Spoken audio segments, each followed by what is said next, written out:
Naku nung, hindi niya kayang buhatin no. Bukan mo na lang. Ha? Hindi na yan. Hindi. Baka... Oh, Diyos ko po. Ayan, oh, okay na? Yung pagkain mo lahat, o na? Okay. Oh, sige, sige. Ingat ha. Salamat po, mama. Bye-bye. Salamat. Sige, sige. Hindi siya.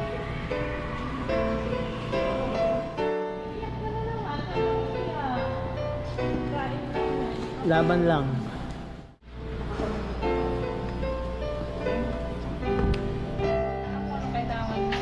Yan naman yung kadalasan eh. Sabi ko, wala naman dito. Ito dito, may mga sardines dito.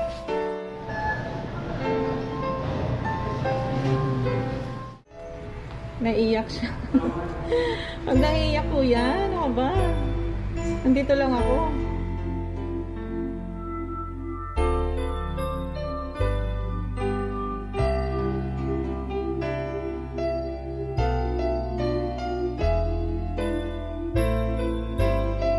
Magandang buhay po mga ka-Heart of Asia. Ngayon pupuntahan po natin si Tatay. Isang driver po dito sa Riyadh. Family driver po siya. So matagal na po siyang naka-follow sa akin.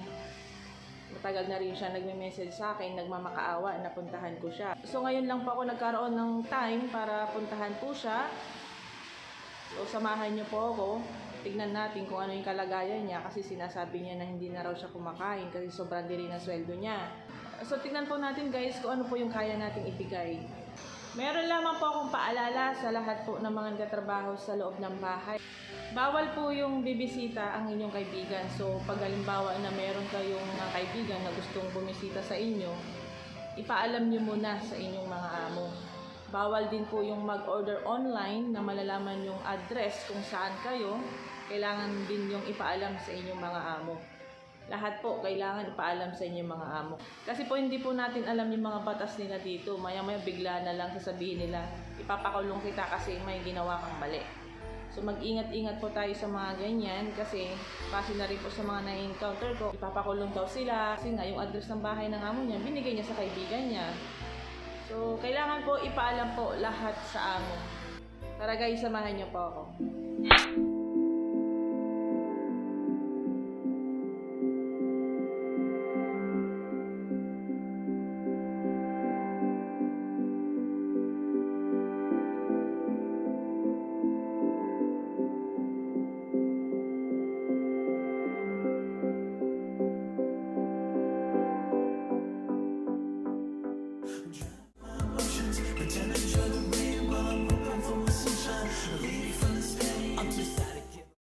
Kasama po natin ngayon si former kaagapay Kaabo.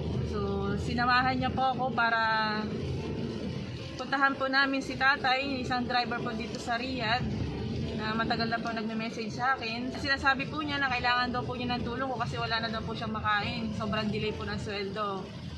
So, napapasalamat po ako kay Kaabo. Ayan po siya. Napakabait na tao. Dati siyang kaagapay. Dati siyang kaagapay. Ngayon, wala na po siya sa kaagapay. Gusto niya magpahinga. Bukit din po siya. So, isa rin po siyang family driver dito sa Riyadh. Maganda naman yung kalagayan niya. So, napapasalamat tayo sa Diyos kasi maayos yung kalagayan niya. Kaya ngayon, siya naman yung tumutulong sa ating mga kababayan. So, di ba? Napakabait niya. Mabait pagtulog. Shout out daw sa lahat ng kaagapay, sabi niya. Shout out kay Ma'am Melody. Sino pa? Basta sa lahat ng kaagapay na ano ko dati, kasamahan ko. At saka kay Ma'am Melody, shout out sa iyo Ma'am Melody. I miss you. Ma'am Melody lang yung Hindi lang naalala ko eh. si Ay, John. kay ano, kay Ma'am Jonah, kay Ma'am Arnituda, kay Ma'am Nicole, at saka sa kabatch ko. Wow, next Shout out sa naman. inyo. Nasamahan niyo po kami, puntahan namin si Tatay. Alamin natin kung ano yung problema niya. Kung ano yung kaya nating ibigay, ibibigay po natin. Samahan niyo po kami guys sa aming biyahe. Malakas po ang ulan ngayon. Madulas ang daan. Kaya yung patakbo niya is dahan-dahan lang din.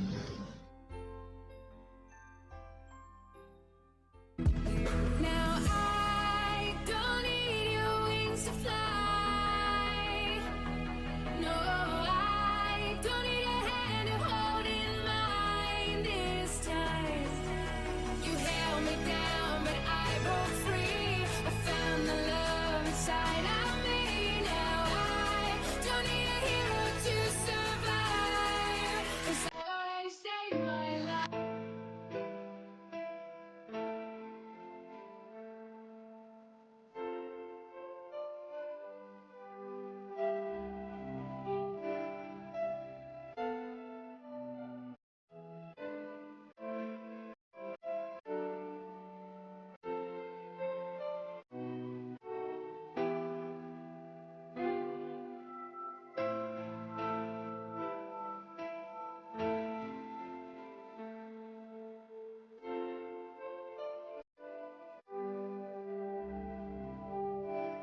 restless or fall asleep. Find escape if I can dream. I may be quiet, but my silence screams. Being happy, covering up the scars, giving up the look.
Burger King.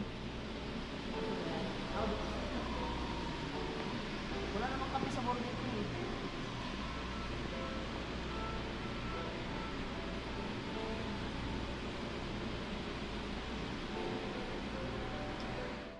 So, dahil wala pa yung inaantay natin, Ako muna yung tanungin muna natin si Kaabo. Tanungin natin kung gaano na siya katagal dito sa Saudi Arabia at kung may naipon na ba siya at kung nag-i-enjoy ba siya bilang isang OFW. Ang tawag ko kasi kay Kaabo is sa Ninong. Siyang tanungin kung nag-i-enjoy ba siya dito sa Saudi Arabia at kung may naipon na ba siya. May naipon ka na ba dito? Resibo.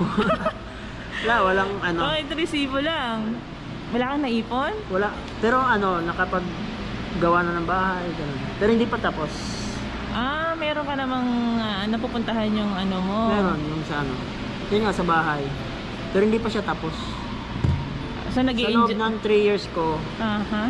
wala. Yun lang, bahay, gamit. Yun. So nag-i-enjoy ka naman sa trabaho mo ngayon.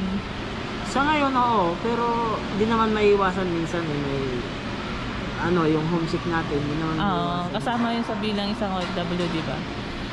Oh, kumusta naman si Amo? Mabait ba si Amo? Kuripot? Minsan, mabait.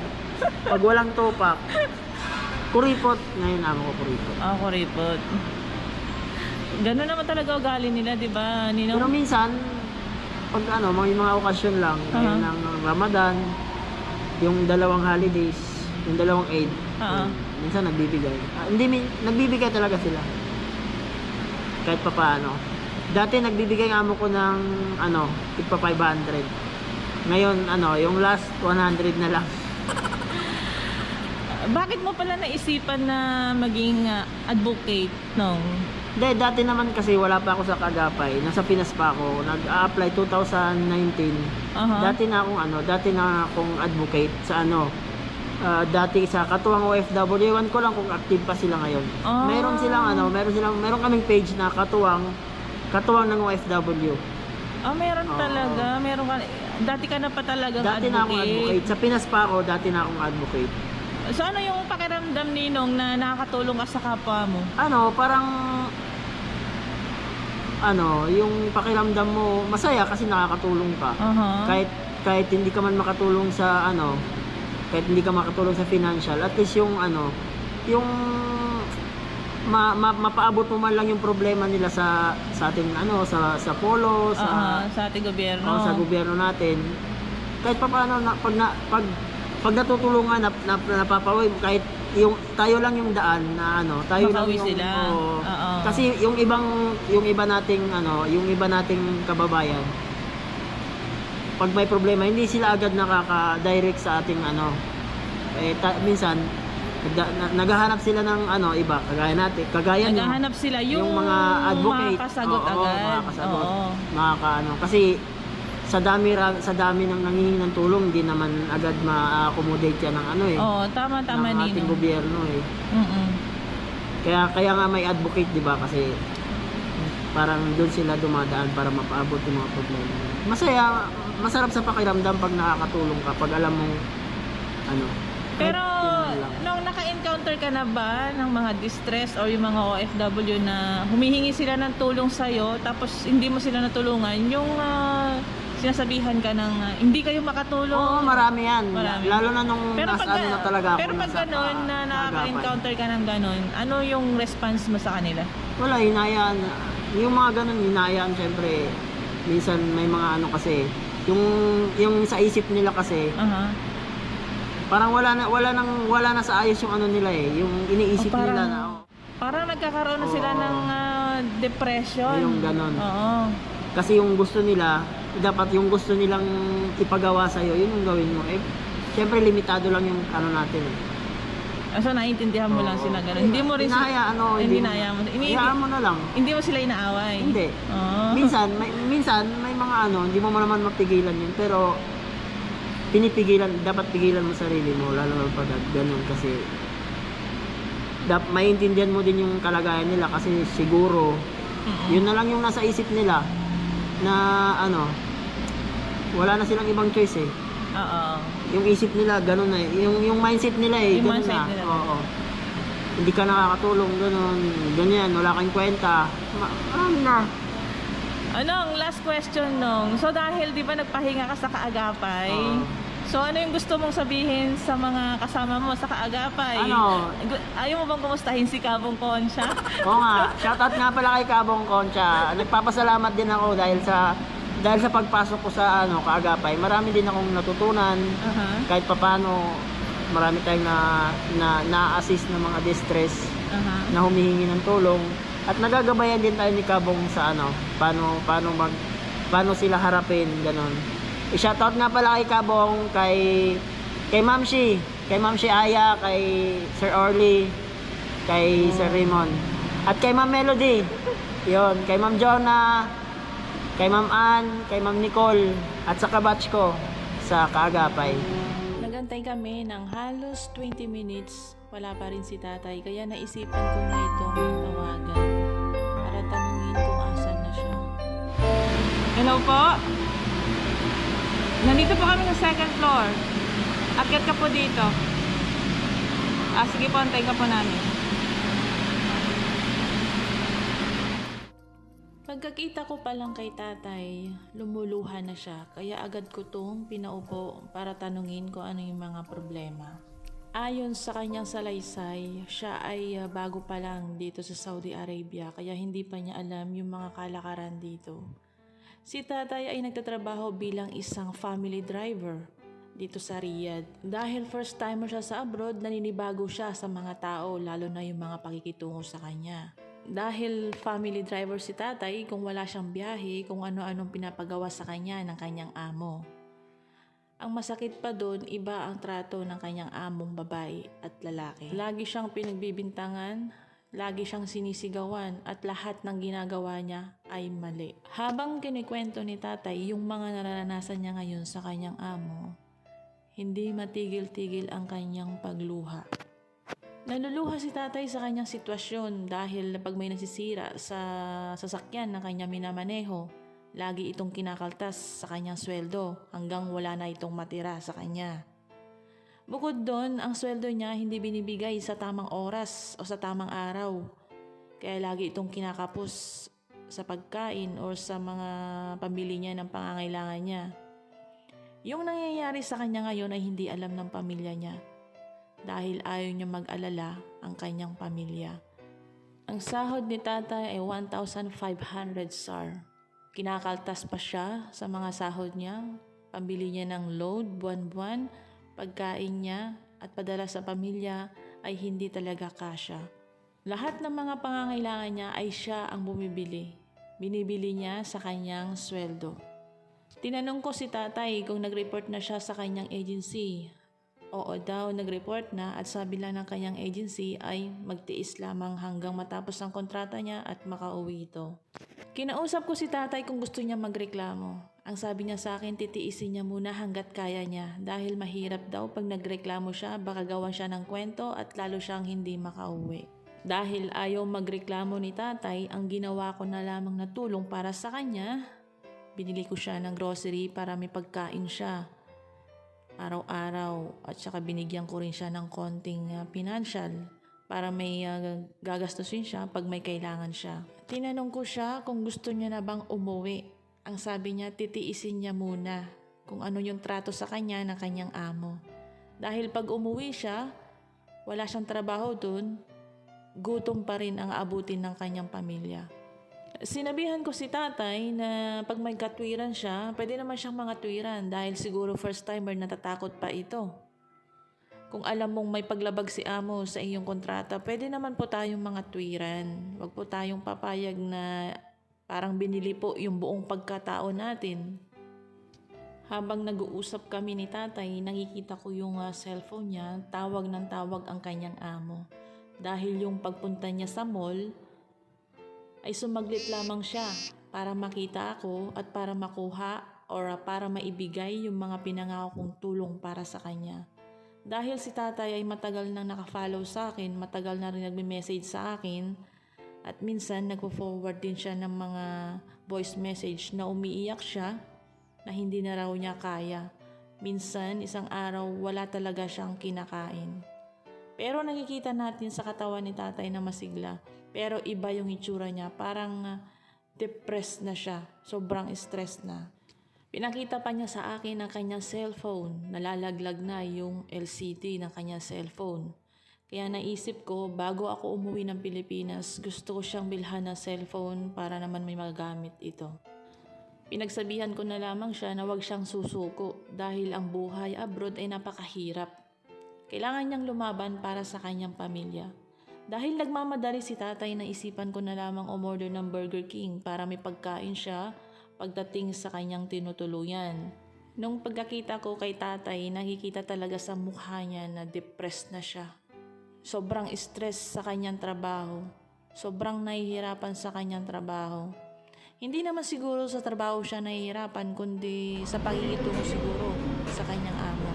At saka yung ginagawa sa kanya, sa kanyang sweldo. Right mo pili? Yes. Anything else? Nothing. 76 minutes. Or take over? Yeah, sure.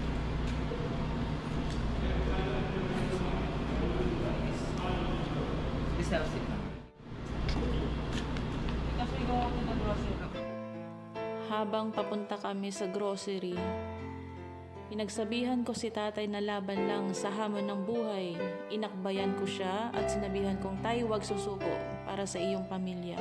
Pagsubok lamang yan, nandito lang kami para sa iyo.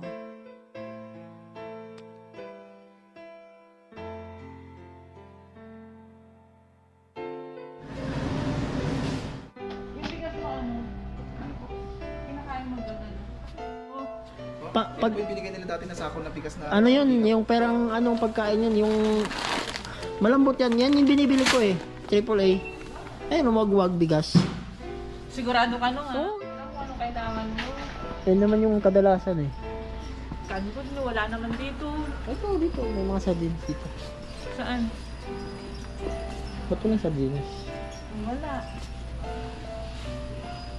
Wala no. Ito lang sardines. Eh pag may ano siya. Mga na. Pero kailangan ka ng maluluto.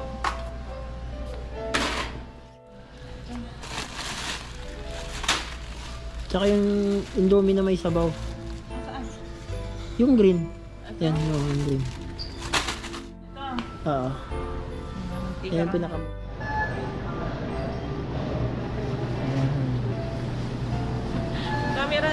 Camera.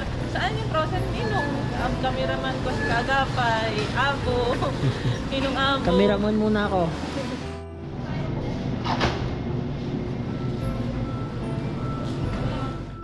Tama ba? Tara lang. Tara. May toyo ka ba doon? Ano?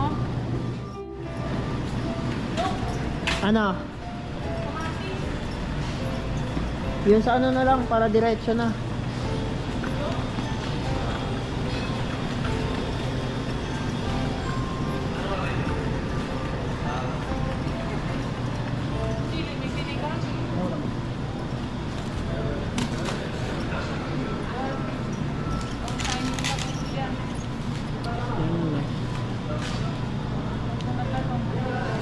Tsaka,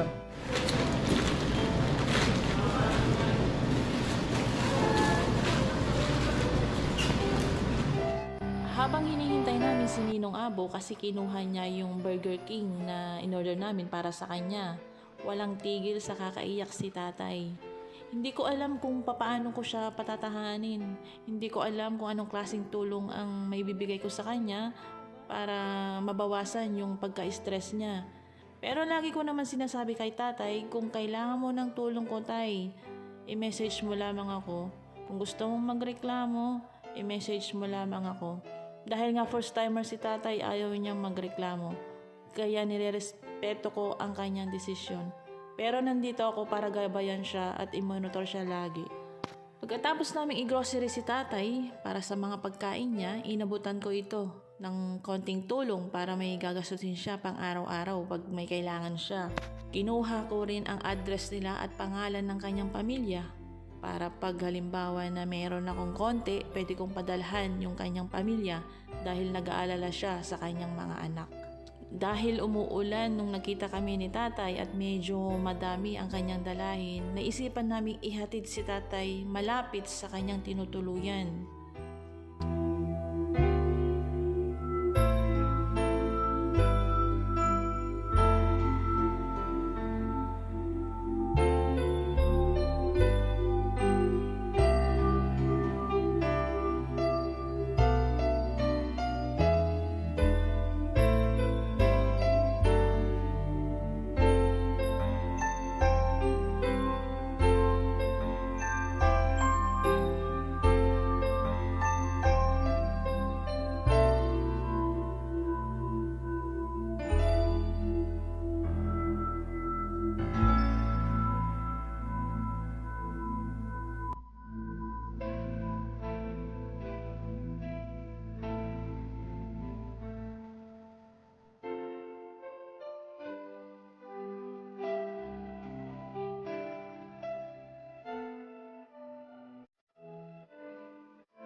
sige.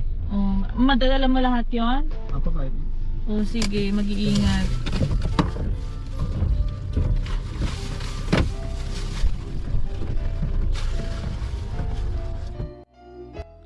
Hanggang sa muling pagkikita, tatay, hangad ko na sana lakasan mo ang iyong loob para sa iyong pamilya. Kung may pagsubok, magdasal lagi, nandyan lamang ang Diyos, hindi ka papabayaan. Paalam, Ma'am Jo. Naku nung, hindi niya kayang buhatin no. Hindi ba? Balikan mo na lang. Ha? Hindi na yan? Hindi. Baka... Ay, Diyos ko po. Ayan, okay na? Okay na po, ma'am. Yung pagkain mo lahat, na? Okay. Sige, sige. Ingat ha. Salamat po, mama. Bye-bye. Kamay po, ma'am. Sige, sige. Noong ako ay nang ibang bansa, dala ang pangarap at pangamba, pagtulo ng luha, di alintana, kagustuhan, paiahon ang pamilya. Mahirap man buhay sa ibang bansa, madalas puyat, kalam ang sikmura, kinakain ang sariling luha.